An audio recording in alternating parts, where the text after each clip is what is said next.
Hey everyone, Usman here, back with another video, as usual. So today I am going to be doing a top 10 list again, and that top 10 list will be the top 10 favorite Marvel video games. My top 10 favorite Marvel video games, of course. That's something that I wanted to cover next. I was just like thinking, oh, what kind of other cool videos could I do that seem interesting to me? So I was thinking, let me do another top 10 list, so why not? As always, don't forget to like and subscribe. I'm going to be covering, and as I did before, I'm going to be doing a two-part video, so this is going to be part one of the list, so that's what's going to be happening, and part two I will be posting roughly about like a week afterwards, so just expect that. So I'm going to be going from numbers 10 to 6, so that's what the plan is, and I can't wait to talk about it with you. Coming in at my number 10 is X-Men Origins Wolverine. So I think that this is a Wolverine game that really nails the character in a lot of ways. Out of all the Wolverine games, which I don't know, are that much. I mean, if I had to think about it, I think the only Wolverine games out there are probably team-up based games where he teams up with the other X-Men and you get to play as him, and that's probably the best part about it. Otherwise, no, I just think that this is probably the best game for Wolverine. Nails the character and the type of, sort of the rage of him as a whole. And it just, I think that's probably what the PS5 game is going to look like that I talked about in one of my other videos. It's going to be probably just like that, if not better. So I think that game is probably going to take inspiration. The PS5 Wolverine game is going to take inspiration from this game. What I got to say is that the action in this game was fun, and you got to just like do a lot of cool, interesting stuff. Really, just like the lunging at different different villains. And just like how Wolverine does, you get to sort of like map out like where you can like lunge. That's like one of Wolverine's like signature sort of moves, is like he tackles somebody or lunges at somebody, so that was pretty fun. And then also like just sort of the combat and the sort of combos you could do as well. That's what made the action really fun in a lot of ways when you're fighting enemies or even the bosses as well. That's what I think just made it much more compelling. The movie that came out that was that the game is based off of was not great. It didn't get great reviews. I think back then when I saw the movie at first, I was actually like, oh, Wolverine's a cool character. But then the more I realized it, I thought the movie wasn't great. But when I played the game, it just made up for that with the sort of like the kind of stuff that Wolverine fans love. So that's what I think this game made up for in reality. This is definitely better than the movie, and it was just something that when I saw walkthroughs before I even played the game, I was like, oh my gosh, I need to go out there and play this game now. This looks like the ultimate Wolverine game, Like, it was really nice to hear Hugh Jackman coming back to voice Wolverine, really, because, I don't know, there's like, whenever there's like video games that are based off the movies that they used to kind of do, like in the past, you would never really think that, these, the actors who played the characters in the movies would come back to voice the characters in a video game. You just think that would never happen. For some instances that would happen, but for the most part that wouldn't really happen. They did that with him coming back, and he just added that sort of element of Wolverine. I mean, he added the elements from Wolverine obviously on camera, but then he also sort of brought it into the VO type of work, and I think he delivered it in a lot of ways. It was very nice to hear his voice, and you get to hear like the anger from Wolverine that you would always want to. I just think it's a fun game to play. I think you should really go out and play it, I guess. If you're a Wolverine fan, probably fun to play it before that new Wolverine game comes out, just to remind yourself of how cool Wolverine is. Like a lot of these games, like they have like these cool skins or costumes that you get to unlock in the game, where you get to play as like, you get to have the original Wolverine costume from the comics, or you get to have like a bunch of other sort of cool Wolverine costumes, like from, I think they might have had it from the original sort of like the older Wolverine movies with Hugh Jackman or something, or other comic book related costumes, cartoons. So that was really a fun thing, and that's what they do a lot in these superhero games, and that's always what I liked about the superhero games, because I'm like, all these different characters have different costumes that they used to wear, so I'm like, finally, at least they're recognizing that. Coming in at my number 9 is Marvel Ultimate Alliance, and I think this game came out probably, 2006, I believe. This was a game I bought for the Nintendo Wii. It was a very fun, very sort of memorable game that I played. Obviously, like I mentioned, first played it on the Nintendo Wii. This is my first ever game that I bought on the Wii. One of the best parts about it really was that you got to play as like a plethora of Marvel characters. You got to see them interact, not just like a one singular Marvel game and whatever. And you got to play as those different characters. It wasn't just like, I'll just play as this one character and there's just going to be 3 other people in the background and they're not going to do anything. It's like, no, you got to play as like so many other characters, which I thought was like so fun. Like you got to play as like, I don't know, people like Spider-Man or Daredevil or Iron Man or like Moon Knight. So that was, and the groups of 4, and that was just so fun. Fun boss battles, as always. Like they were, the boss battles were really cool. I just remember that the boss battles were fun in whatever area of the Marvel Universe you were in the game. So, I really appreciated the cutscenes. I think the cutscenes were really like well designed graphically, and I still remember them. And I just love the cutscenes. I just love the characters interacting, the different voice actors playing those characters. Spider-Man, Wolverine, Captain America, Thor,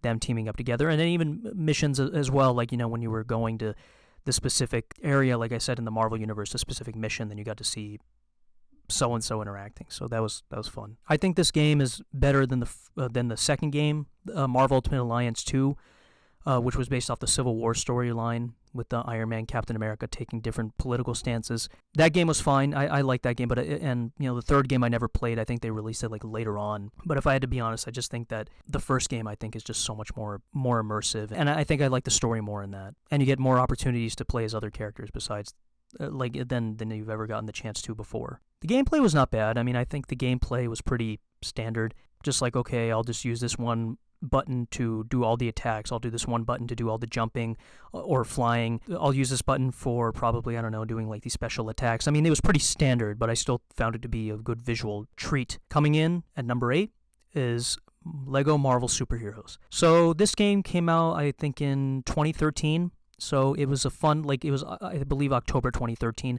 My thoughts on the game are really that it was like a cute little game. It was rated E for everyone. Got to see a bunch of the Marvel characters that you know and love as Lego characters, just like in Lego form. And I used to love playing Lego when I was like really, really young. So, and they're still really, really popular out there. In a way, you got to do free roaming with a bunch of characters that, you never seen free roaming before anyways. You've seen free roaming or going around like the open world with characters like Spider-Man and the Hulk and stuff like that, but you never got to see it really with like Iron Man as much, like flying around the city, or with Wolverine or something, stuff like that. Even though Wolverine and Captain America, those kinds of characters, they don't fly, but with them they use like, like people like us, they use like our, transportation, I guess maybe planes, stuff like that. It's cool to see that. You never get a chance to really see free roaming with the other characters, aside from the standard, I mean, the ones that we know that can do some cool stuff to get to where they need to go from point A to point B. I think the first game is very memorable. I got like the second one,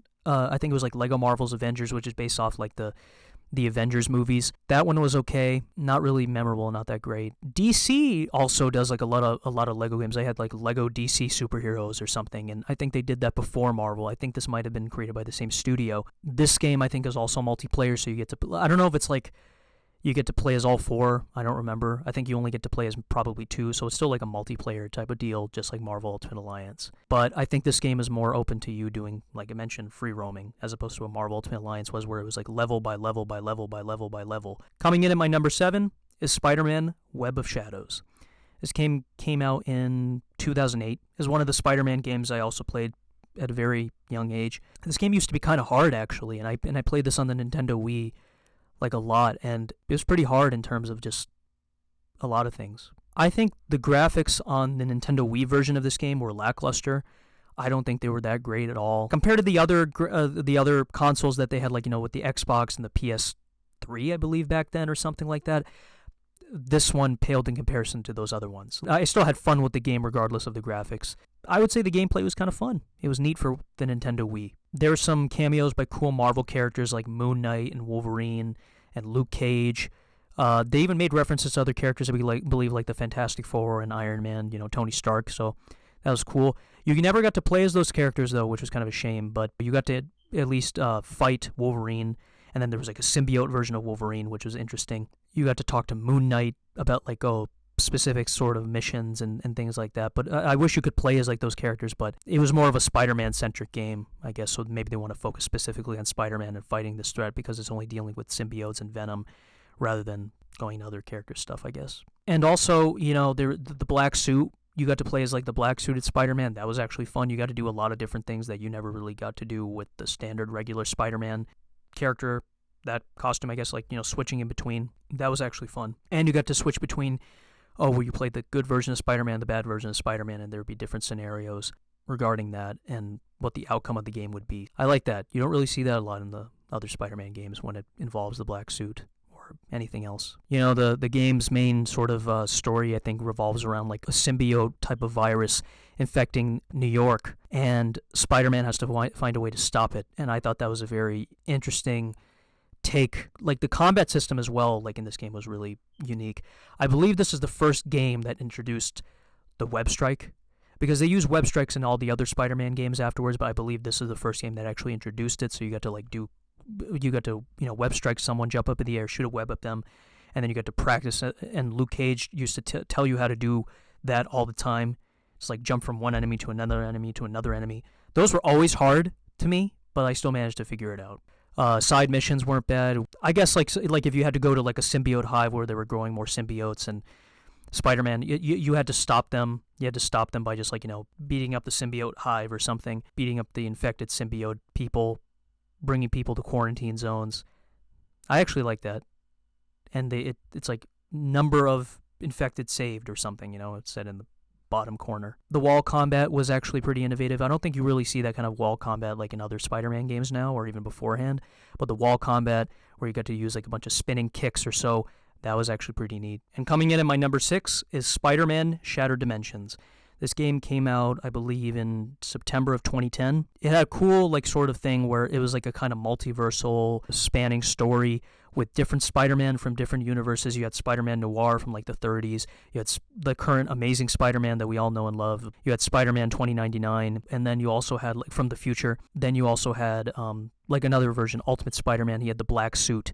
So that was cool. Like, it was a multiversal storyline. Nowadays, like in the Marvel movies and everything like that, everything in the superhero world nowadays is more focused on multiverse. But I think back then, 11 years ago, they delved more in with the multiverse than ever before. So I'm glad they introduced that. It was fun to play as each of those characters. It really was. And it was cool seeing like the original Spider-Man voice actors like come back and voice the characters, like Christopher Daniel Barnes from the 90s Spider-Man animated series. He was great in that.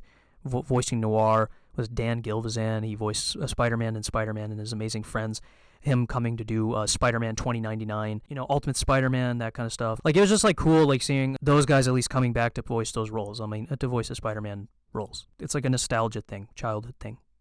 And I saw those cartoons. Great cartoons, by the way. Check them out. When I played this game a long time ago, I think probably one of the missions I liked the most were like the stealth missions where you got to play as like Spider-Man Noir. You had to be stealthy before you were sneaking up on a bad guy, and then you were like, shooting at the guy and then webbing him up to something in a quiet way. The gameplay was simple, but it was effective in a lot of different ways, with just the combat and just from getting to point A to point B. And a lot of these games I'm mentioning right now, I played on the Wii anyways, the Nintendo Wii. I like the combat systems a lot for each of the Spider-Man, like specifically the one for the Amazing Spider-Man, the regular Spider-Man we know, Earth 616. His combat systems were cool.